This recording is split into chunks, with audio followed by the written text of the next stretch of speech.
Hi guys, welcome back to mister ice hour. இன்னைக்கு நம்ம இந்த சீரிஸோடைய பார்ட் 8 தான் பார்க்க போகிறோம். ஸோ போன பார்ட்டில் எப்படி முடிச்சிருந்துருப்பாங்கன்னா, அந்த அக்காக்காரியோடைய தகவல் கிடச்சிதுன்னு சொல்லிட்டு ஒரு மலைக்கு பக்கத்தில் போய் பார்க்க போயிருப்பாங்க இல்லையா. ஸோ அதில் போலீஸ் என்ன சொல்கிறாங்கன்னா, இந்த மாதிரி இந்த இடத்துல அந்த பொண்ணுடைய பேகும் கிடச்சிது, அது போக அவளுடைய சூசைட் நோட்டும் கிடச்சிது. அதுவும் அவளுடைய ஃபோன்லேயே தான் அதை டைப் பண்ணி வச்சிருக்கிறா. அவளுடைய ஃபோன் இங்கே தான் கிடந்துச்சு. அதில் என்ன எழுதியிருக்கானா, இந்த மாதிரி அவளுடைய பாட்டிக்கும் அவளுடைய தம்பிக்கும் மன்னிப்பு கடிதம் மாதிரி எழுதி வச்சிருக்கிறான். இந்த உலகத்தை விட்டு நான் போகிறேன், எனக்கு இந்த உலகத்தில் வாழ பிடிக்கல அப்படின்னு எழுதி வச்சிருக்கா. ஸோ கண்டிப்பாக அவள் சூசைட் பண்ணிட்டான்னு நினைக்கிறேன். ஸோ அவளுடைய உடம்ப வந்து நாங்கள் கண்டுபிடிக்க ட்ரை பண்ணிட்டு இருக்கிறோம் அப்படின்னு சொல்லிட்டு இருக்க. இதெல்லாம் பக்கத்துல இருந்து நம்ம ஹீரோயினும் பார்த்துட்டு இருப்பான்ல. அப்போ தான் ஹீரோவை பார்த்து என்ன சொல்றானா, இது கண்டிப்பாக அவளுடைய சூசைட் நோட் கிடையாது. ஏன்னா அவளுடைய வீட்டில் வந்து நான் அவள் எழுதி வச்சிருந்த நோட்ஸ் எல்லாம் பார்த்தேன். அதில் அவள் வந்து அவளுடைய தம்பியை பாசமிகு தம்பி அப்படின்ற மாதிரி தான் எல்லா நோட்ஸ்லையும் எழுதி வச்சிருந்தா. ஆனால் இப்போ இந்த சூசைட் நோட்டில் மட்டும் சாதாரணமாக அவளுடைய தம்பி எழுதி வச்சிருக்கிறா. அப்படின்னா வேற யாரோ தான் அவளுடைய திங்ஸ் எல்லாம் இங்கே வந்து எடுத்து போட்டிருக்காங்க. இந்த மாதிரி அவள் எழுதுற மாதிரி எழுதி வச்சிருக்காங்க. எனக்கு என்னமோ இது இன்டென்ஷனலா நடந்த மாதிரி இருக்குது அப்படின்ற மாதிரிலாம் சந்தேகப்படுறா. அதே சமயத்தில் இந்த சைடு அந்த மீறி பொண்ணை காமிச்சா, அவ சூப்பர் மார்க்கெட்ல வேலை பார்த்துட்டு இருக்கும்போது அந்த தம்பிக்காரன் ஃபோன் பண்ணி, இந்த மாதிரி எங்க அக்கா உங்க கூட தானே வந்தேன்னு சொன்னீங்க, ஆனா இப்போ அவ செத்துட்டான்ற மாதிரி நியூஸ் வருது அப்படின்னு அழுதுகிட்டே சொல்ல, இதை கேட்ட இந்த பொண்ணுக்கு செம டென்ஷன் ஆயிடுது. ஸோ ரொம்பவே தைரியமா எங்க போறான்னா, அந்த லீடர் பொண்ணுடைய இடத்துக்கு போறா. அவளுடைய மூஞ்சில தண்ணியை ஊத்திட்டு, இந்த மாதிரி சூசைட் நோட்லாம் எழுதி வச்சிருக்கான்னு சொல்லிட்டு என்னுடைய ஃப்ரெண்டை நீ தப்பா போர்ட்ரேட் பண்றியா, இதுக்கப்புறம் நான் என்ன பண்றேன் பாரு அப்படின்னு சொல்லி இப்போ இந்த பொண்ணு இன்னொரு பொண்ணையும் கூப்பிட்டு வச்சு வேலை வாங்கிட்டு இருந்திருப்பா. அந்த பொண்ணையும் கூட்டிட்டு அங்கிருந்து கிளம்பிடுறாங்க. ஸோ அப்படி கிளம்பி நேராக எங்கே வராங்கன்னா, நம்ம ஹீரோ மீட் பண்ண தான் ஹீரோடைய வீட்டுக்கு வெளியில் வெயிட் பண்ணிட்டு இருக்காங்க. ஸோ ஹீரோவும் கொஞ்சம் நேரத்தில் அங்கே வரான். வந்து இந்த பொண்ணை பார்த்ததுமே ஷாக் ஆகுறான். அப்போ தான் அந்த பொண்ணு நடந்த எல்லாத்தையுமே சொல்ல ஆரம்பிக்கிறான். இந்த மாதிரி நான் உங்ககிட்ட உண்மையே சொல்லிட்டேன், அன்னைக்கு அந்த அக்காவுக்காரி வந்து என்னுடைய வீட்டுக்கு தான் வந்தா. ஸோ அப்படி நாங்கள் வந்து பக்கத்தில் உள்ள அந்த மலைக்கு வந்து ஒரு சின்ன ட்ரக்கிங் மாதிரி போனோம். அந்த டைமில் என்ன ஆச்சுன்னா, அந்த லீடர் பொண்ணுடைய கேங் அந்த காட்டுக்குள்ளே இருந்தாங்க. அவங்க என்ன பிடிச்சி புள்ளி பண்ண ஆரம்பிச்சிட்டாங்க. ஸோ இது வந்து என்னுடைய ஃப்ரெண்டுக்கு பிடிக்காம அவங்க எல்லாருக்கிட்டையும் வந்து சண்டை போட்டா, நான் கண்டிப்பாக உங்களை ஸ்கூலில் கம்ப்ளைண்ட் பண்ண போறேன். ஸோ ஆன்டி ஸ்கூல் கமிட்டி கிட்ட நான் கம்ப்ளைண்ட் பண்ணுவேன் அப்படின்ற மாதிரிலாம் சொல்லி அவ கூட சண்டை போட. ஸோ இது அந்த லீடர் பொண்ணுக்கு பிடிக்காம அந்த லீடர் பொண்ணு என்னுடைய ஃப்ரெண்டு பொண்ணை அடிச்சு ரெண்டு பேரும் மாற்றி மாற்றி முடிய பிடிச்சி சண்டை போடுக்க ஆரம்பிச்சிட்டாங்க. ஸோ அப்படி சண்டை போடும்போது தான் என்னுடைய ஃப்ரெண்டு பொண்ணுடைய கால் ஸ்லிப் ஆகி அவள் மேலே இருந்து கீழே விழுந்து, கீழே இருந்த கல் மேலையா அவளுடைய தலை அடிப்பட்டு அந்த இடத்துல அவள் என்னான்னு தெரியல. ஸோ கீழே வந்து பார்த்து எல்லாருமே அவளை எழுப்பி பார்த்தாங்க, எலும்புல. இருந்தாலும் அவங்க எல்லாருமே என்ன பண்ணாங்கன்னா, அந்த பொண்ணு மேலே நிறைய செடியெல்லாம் போட்டு மூடி வச்சுட்டு, இதை பற்றி வெளியே யார்ட்டையாவது சொன்னா என்னையும் இந்த மாதிரி பண்ணுவேன்ற மாதிரி மிரட்டிட்டாங்க. இன்னும் சொல்ல போனா முந்தானத்து தான் இது நடந்துச்சு அப்படின்னதும், ஸோ இதெல்லாம் நம்ம ஹீரோ கேட்டுட்டு இருக்கிறான். அது எந்த காடு, அந்த காட்டுல எந்த இடம் தெரியுமா அப்படின்னு கேட்க, அவளும் தெரியும்னு சொல்றா. உடனே அடுத்ததே பார்த்தீங்கன்னா எல்லாருமே அந்த இடத்துக்கு போறாங்க. ஸோ அப்படி இந்த மீறி பொண்ணு வந்து வேகமா கூட்டிட்டு வந்துட்டு இருக்கும்போது அவளால இதுக்கு மேல வர முடியல. பாவம், அவளுக்கு மனசு ரொம்பவே கஷ்டமா இருக்குது போல. என்னால வர முடியாது, நீங்க போங்க அப்படின்னு சொல்லிட. இவங்களுக்கும் என்ன பண்றதுன்னு தெரியல. வேகமா அவ சொன்ன இடத்த வந்து அப்படியே சுத்தி முத்தி தேடி பாக்குறாங்க. அதே சமயத்துல காட்டுக்குள்ள அந்த உண்மையான அக்கா கரையை காமிச்சா அவளுடைய கை வந்து லைட்டா அசையுது. அப்படின்னா அவ இன்னுமே சாகலன்றது நமக்கு தெரியுது. அதே சமயத்தில் இவங்க அவளை கண்டுபிடிக்கல. ஒரு ஓரமாக நின்றுட்டு, எங்கே இருப்பாவா, ஒருவேளை அவள் உயிரோட இருப்பாளா செத்து போயிருப்பாளான்னு தெரியலையே அப்படின்னு பேசிட்டு இருக்கும்போது அப்போ தான் ஹீரோயின் சொல்கிறாங்க, கண்டிப்பாக அவள் சாகலை. ஏன்னா செத்து போனா இந்த இடத்துல இருக்கிற ஆவி வந்து எனக்கு தெரியும், ஆனால் இந்த இடத்துல அவளுடைய ஆவி இல்லை. ஸோ கண்டிப்பாக அவள் சாகலை, இங்கே தான் எங்கேயாவது இருப்பா அப்படின்ற மாதிரி நல்லா தேடு அப்படின்னு சொல்லி தேட ஆரம்பிக்கிறாங்க. அப்படி தேடும்போது நம்ம ஹீரோ வந்து கால் ஸ்லிப் ஆகி விழ போகிறான். அப்போ நம்ம ஹீரோயின் வேகமாக பிடிச்சி இழுக்கிறாங்க. அந்த டைமில் தான் சைடில் பார்க்குறாங்க, எதையோ போட்டு மூடி வச்சிருக்குது. உடனே நம்ம ஹீரோயின் இந்த சைடு வந்து பார்க்குறா. பார்த்தா அது இந்த பொண்ணு தான். அவளுதான் வேகமா அவளுடைய மூக்கில் தான் ஹீரோ கை வச்சு பார்க்குறான். பார்த்தா இன்னுமே மூச்சு இருக்குது போல. இவ சாகலை, ஆனால் இவளுடைய உடம்பு ரொம்பவே ஜில்லன் ஆயிட்டு இருக்குது. இவளை கூட்டிட்டு ஹாஸ்பிட்டல் போகணும் அப்படின்னு வேகமா ஹாஸ்பிட்டல் வராங்க. அப்படியே அந்த இடமே பரபரப்பாகுது. உடனே டாக்டர்ஸ் எல்லாருமே வந்து இந்த பொண்ணை தூக்கிட்டு எமர்ஜென்சி ரூமுக்கு போறாங்க. அப்போ அந்த ஹாஸ்பிட்டல்ல ஒரு நர்ஸ் பையன் இருப்பான்ல, அவனை பார்த்தீங்கன்னா அந்த எமர்ஜென்சி ரூம்குள்ள போவானா. இதை பார்த்து அந்த டாக்டர் வேகமா அவனை பிடிச்சி வெளியில தள்ளி, ஒழுங்கு மரியாதை இங்க இருந்து போயிரு, ஏன்னா உன்னை நான் வேலையை விட்டு தூக்கிட்டேன்ற மாதிரி சொல்ல அவனும் ஷாக்காகிறான். அதே சமயத்துல பாட்டியும் பேரனும் இந்த இடத்துக்கு வந்துட்டாங்க. ஸோ இங்கே வந்ததுமே அவங்க ஹாஸ்பிட்டலில் ரொம்பவே ஃபீல் பண்ணுறாங்க. என்னுடைய பேத்திக்கு இப்படி ஆயிடுச்சு, அவளை யார் இப்படி பண்ணாங்க அப்படின்னு சொல்லி அழ ஆரம்பிச்சிட. இவங்களும் இங்கே பாருங்க பாட்டி, உங்கள் பேத்திக்கு ஒன்றும் ஆகாது, அவங்க நல்லா தான் இருப்பாங்க, நம்ம காப்பாற்றலாம் அப்படின்னு பேசிட்டு இருக்க. இப்போ உள்ள காமிச்சா இந்த டாக்டர் வந்து விடாமல் போராடிட்டு இருக்கிறாரு. இருந்தாலுமே பார்த்தீங்கன்னா அங்கே இருக்கிற டிவைஸில் வந்து ஸ்ட்ரெயிட் லைன் வந்துருச்சு. இந்த சைடு இந்த பாட்டியை வந்து ரிப்போர்ட் பண்ணுறதுக்காக நர்ஸ் எல்லாம் கூட்டிகிட்டு போக, அப்போ அந்த இடத்துக்கு பார்த்தீங்கன்னா இந்த அக்கா காரி வரா. ஸோ தம்பியை பார்த்து ரொம்பவே எமோஷனலாக பேச ஆரம்பிக்கிறான். என்ன மன்னிச்சிரு, நான் உனக்கு நிறைய வாங்கி கொடுக்கணும்னு நினச்சேன், ஆனால் என்னால் வாங்கி கொடுக்க முடியல அப்படின்னு ஃபீல் பண்ணேன். இவங்க எல்லாருமே அவளுடைய ஆன்மாவை பார்த்து ஃபீல் பண்ணுறாங்க. நம்ம ஹீரோவையும் பார்த்து நான் என்னுடைய ஃபேமிலி கிட்ட இப்போ சேர்ந்துட்டேன், அதுக்கு காரணம் நீங்கள் தான், ஸோ உங்களை நான் மறக்க மாட்டேன் அப்படின்னு சொல்ல இந்த சின்ன பையன் அக்கா அப்படிலாம் சொல்லாத, நீ எங்கேயும் போகக்கூடாது, நீ இங்கே தான் இருக்கணும், உனக்கு எதுவும் ஆகாது அப்படின்னு சொல்ல. ஆனால் அதுக்குள்ளே பார்த்தீங்கன்னா கொஞ்சம் கொஞ்சமாக அவளுடைய உடம்பு மறைய ஆரம்பிக்குது. ஸோ இந்த சின்ன பையனும் அக்கா போகாத அப்படின்னு அழ ஆரம்பிச்சிட. ஸோ என்னன்னு பார்த்தா இந்த சைடு இந்த டாக்டர் வந்து விடாமல் போராடிட்டு இருக்கார் இல்லையா. அப்போ அந்த நர்ஸ் பொண்ணும் இல்லை சார் அவங்க இறந்துட்டாங்க அப்படின்னு சிக்னல் காமிக்க, இல்லை அப்படிலாம் ஆகாது அப்படின்னு சொல்லிட்டு இவன் இன்னுமே போராடுறான். அப்போ பார்த்தீங்கன்னா லைட்டாக அந்த லைன் வர ஆரம்பிக்குது. ஸோ இதை பார்த்ததுக்கப்புறம் உடனே எல்லாருமே வேகமாக செயல்பட ஆரம்பிக்கிறாங்க. என்னன்னு பார்த்தா இந்த பொண்ணுக்கு வந்து இப்போ உயிர் வந்துடுச்சு.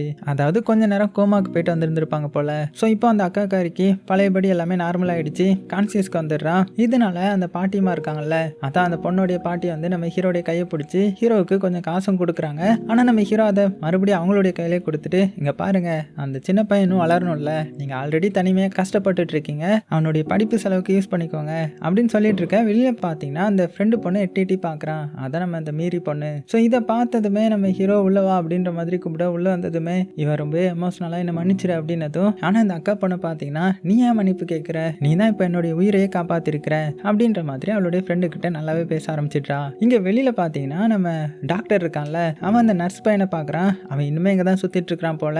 ஸோ அவனுடைய திங்ஸ் எல்லாம் பேக் பண்ணிட்டு ஹாஸ்பிட்டல்லேருந்து கிளம்ப போகிறான். ஏன்னா அவன் மருந்தை வந்து திருடி இருப்பான் இல்லையா. ஸோ அதை கையும் கிளம்பாம பிடிச்சிட்டாங்கல்ல. ஸோ அதனால தான் இப்போ வேலையை விட்டு தூக்கியிருப்பாங்க.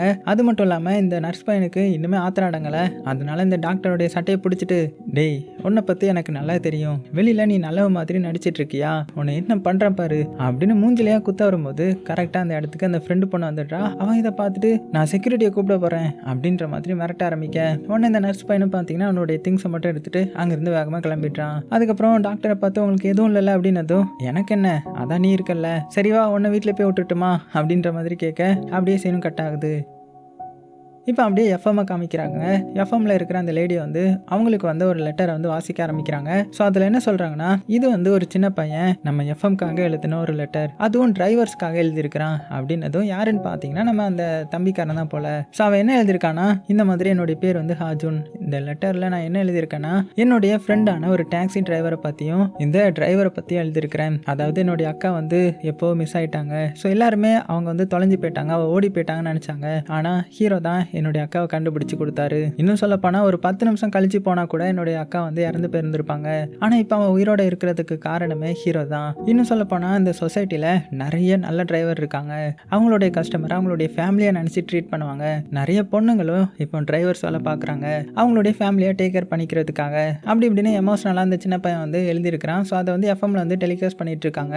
ஸோ இதெல்லாம் நம்ம ஹீரோவும் ஃபோன்ல வந்து கேட்டுட்டு அவனுக்கு ரொம்பவே சந்தோஷம். ஹீரோயினும் சைட்ல இருந்து பார்த்து சிரிச்சிட்டு இருக்காங்க. ஆமா உனக்கு ட்ரீம்னு ஏதாவது ஒன்று இருக்கும்ல, ஆமா அது என்ன ட்ரீம், ஏன்னா நீ அடிக்கடி வேலை பார்த்துட்டு இருக்கிற, நிறைய உழைக்கிற, ஆனா உனக்கான ஆசை என்னது, அதை சொல்லு, உன்னுடைய ஆசையை நான் நிறைவேற்றுறேன் அப்படின்ற மாதிரி சொல்ல, ஹீரோவும் சிரிச்சுக்கிட்டே ஃபர்ஸ்ட் உன்னுடைய ஆசை என்னன்றதை நம்ம கண்டுபிடிப்போம் அப்படின்னு சொல்லிட்டு அமைதியாக்கிட்டான். அதுக்கப்புறம் அவனுடைய அம்மா ரூமுக்கு வந்து அவங்களுடைய பெட்டை வந்து சரி பண்றான். எதுக்குன்னா நம்ம ஹீரோயின் வந்து எனக்கு ஒழுங்கா தூங்க முடியல, நல்ல பெட் வேணும்னு கேட்டிருந்திருப்பாங்க.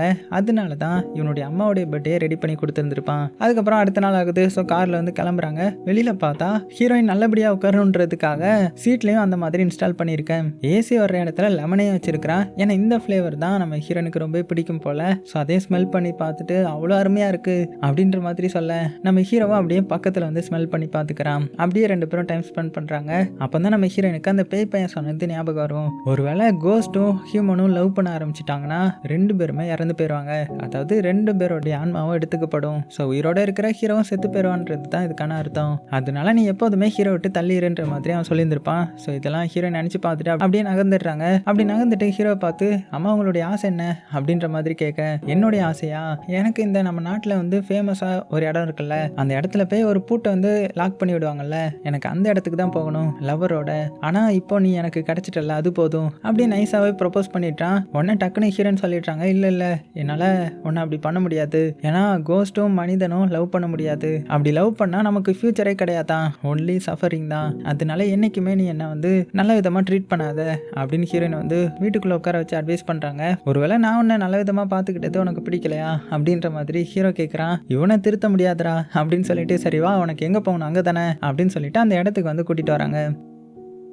ஸோ அந்த இடத்துக்கு வந்ததுக்கப்புறம் இங்கே பாரு, இனிமேல் நீ வந்து என்னை அக்கான்னு தான் கூப்பிடணும், ஏன்னா உன்னை விட நான் ஒரு வயசுக்கு மூத்தவ தானே அப்படின்ற மாதிரி ஆர்கியூ பண்ண ஆரம்பிக்க உடனே நம்ம ஹீரோவும் யாரு லவ் பண்ற பர்சனை அக்கான்னு கூப்பிடுவாங்க, என்னாலாம் கூப்பிட முடியாதுன்ற மாதிரி சொல்லிடுறான். அதுக்கப்புறம் அந்த இடத்துக்கு வந்துடுறாங்க. ஸோ இது வந்து ரொம்பவே ஹைட்டான ஒரு பில்டிங் போல, அதுக்கு மேலே தான் இந்த மாதிரி எழுதி எழுதி லாக்லாம் பண்ணி வைப்பாங்க. அந்த மாதிரி நம்ம ஹீரோவும் ஒரு பூட்டு வாங்கி அதில் ஹீரோயினுடைய நேமையும் இவனுடைய நேமையும் எழுதி அதில் மாட்ட போக, சரி எழுதுறது தான் எழுதுற, ஆனால் அதில் ஹார்டின் மட்டும் வரைஞ்சிடாத சரியா அப்படின்னதும் நல்ல வேலை ஞாபகப்படுத்தின அப்படின்னு சொல்லி ஹார்டின்லாம் வரைஞ்சிட்டு அங்கே வந்து மாட்டி விட்டுறான். அது போக அந்த இடத்துல இருந்து நிறைய பேர் ஹீரோ ஒரு மாதிரி பார்க்குறாங்க. ஏன்னா இந்த இடத்துக்கு கப்புள்ஸாக தான் வருவாங்க, நம்ம ஹீரோ மட்டும் தனியாக வந்திருக்கான் இல்லையா, ஏன்னா பேய் வந்து கண்ணுக்கு தெரிய மாட்டாங்கல்ல. ஆனால் இவெல்லாம் அதை கண்டுக்கல, அவன் பாட்டுக்கு மாட்டிட்டு இருக்கிறான். அப்போ அந்த இடத்துக்கு இந்த டாக்டரும் ஃப்ரெண்டு பொண்ணு வராங்க.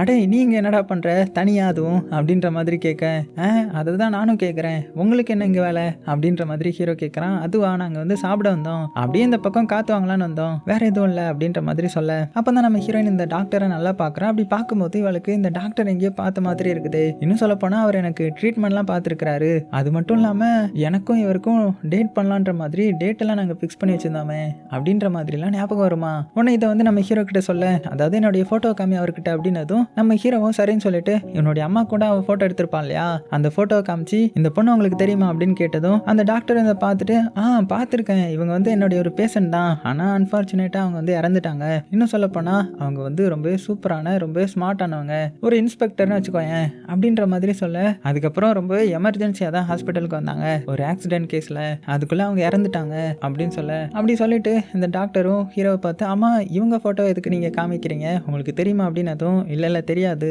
என்னுடைய அம்மா கூட ஃபோட்டோ எடுத்திருந்தாங்கல்ல, அதனால அம்மாவுக்கு தெரியுமா அப்படின்ற மாதிரி உங்ககிட்ட சும்மா கேட்டிருந்தேன் அப்படின்னு நம்ம ஹீரோ சொல்லி சமாளிக்கிறான். அது மட்டும் இல்லாமல் அந்த ஃப்ரெண்டு பொண்ணு ஹீரோ பார்த்து, டேய் நீங்கள் தனியாகவே வந்த, பேசாம நீ ஒரு பொண்ணை கரெக்ட் பண்ணிட்டு இங்கே கூட்டிட்டு வர வேண்டியது தானே அப்படின்னு அட்வைஸ் பண்ணுறாங்க. அதுக்கப்புறம் மொத்தமாக 3 பேரும் அங்கேருந்து வராங்க. அப்படி வரும்போதே ஹீரோயின் பார்த்தீங்கன்னா சந்தோஷமாக தான் வந்துட்டு இருக்கிறா. நான் ஒரு இன்ஸ்பெக்டராக இருந்தானா, நல்ல வேலை என்னை பற்றி இப்போ கொஞ்சம் கொஞ்சம் எல்லாமே தெரிய வருது அப்படின்னு ரொம்பவே சந்தோஷப்படுறான். உடனே இந்த சைடு நம்ம ஹீரோ ரொம்பவே தைரியமாக அந்த டாக்டரை பார்த்து, இந்த மாதிரி நீங்களும் ஹீரோயினும் டேட்டிங் பண்ணீங்களா அப்படின்ற மாதிரி கேட்டதும் உடனே அவர் பார்த்தீங்கன்னா வேகமாக இல்லை அப்படின்னு தலையாட்டுறாரு. அதுக்கப்புறம் தான் ஹீரோவுக்கு நிம்மதியாக வருது.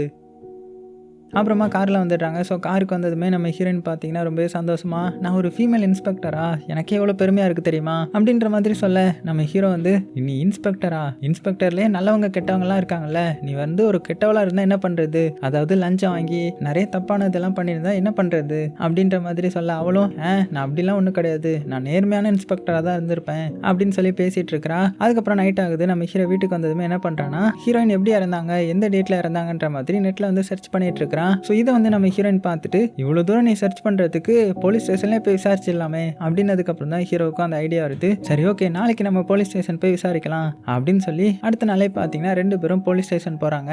அதோட இந்த பார்ட் முடியுது. ஸோ இன்னும் போக போக இந்த சீரிஸ் வந்து ரொம்பவே சூப்பராக இருக்கும். கிட்டத்தட்ட பாதி சீரிஸ் வந்து கம்ப்ளீட் பண்ணியாச்சு. இதுக்கப்புறம் தான் நம்ம ஹீரோயின் யாரு, அது மட்டும் இல்லாமல் அந்த டாக்டர் உண்மைக்குமே யாரு, ஸோ அந்த டாக்டர் மேலே இந்நேரத்துக்கு நிறைய பேருக்கு சந்தேகம் வந்திருக்கும்னு நினைக்கிறேன். அது போக ஹீரோ வந்து அவனுடைய கடன் எல்லாம் அடைச்சானா அப்படின்றதெல்லாம் இன்னுமே சுவாரஸ்யமாக கொண்டு போவாங்க. ஸோ சீக்கிரமாக அடுத்த பாட்டை நான் நாளைக்கு போட்டுடுறேன். சேஃபாக இருங்க. உங்களுக்கு பிடிச்ச எல்லாத்தையுமே ரொம்ப ரொம்ப சேஃபாக பார்த்துக்கோங்க.